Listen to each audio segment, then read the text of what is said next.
Thank you, Mr. Chairman, for calling this very timely hearing, and I want to thank our panel as well for joining us today. This hearing is about the second generation of biofuels and the role of small businesses in renewable energy production, and we're also privileged to have our ranking member Shabbat join us here today. We're here to examine possible new technologies that can bridge the transition to a sustainable energy future and how small businesses can participate in these ventures. Geopolitical instability and high energy costs make clear that our nation needs to chart a new path that can lead to lower, more predictable energy costs for communities, small businesses, and families. The causes of recent high energy prices are numerous, including geopolitical instability, commodity speculation, supply restrictions, boutique fuels, the Strategic Petroleum Reserve, lack of sustainable alternatives, and the oligopolistic leverage of OPEC. While Congress toils with policy responses, grain ethanol and soy biodiesel are components of a portfolio of renewable energy sources that will help us build a more sustainable future. There is a long history of grain-based fuels in our country. While ethanol was considered viable by many pioneers of industry, including Henry Ford, it was the rising energy cost of the 1970s that hastened the advent of the current biofuels age.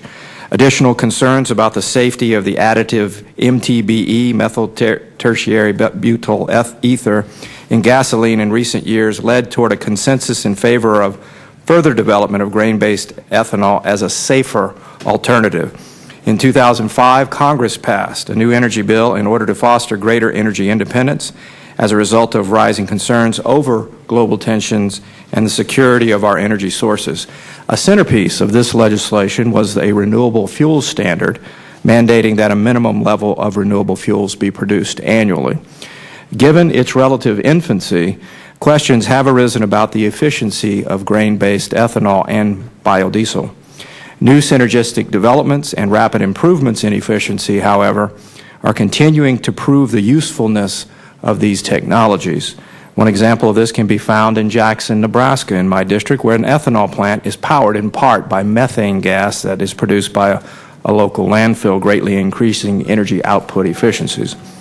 Researchers and small firms must now consider the next step in this evolution, such as the second generation of biofuels from sources such as switchgrass, corn stover, and biomass.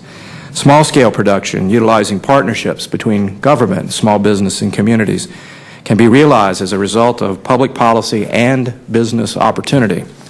Whether it is from improvements in cellulosic ethanol technology or utilizing combinations of different renewable resources, new biofuels can alleviate some of the pressures placed on existing energy supplies. During this hearing, we will hear from a diverse group of witnesses, including an innovative Nebraskan who is a leader in small-scale progressive renewable energy production.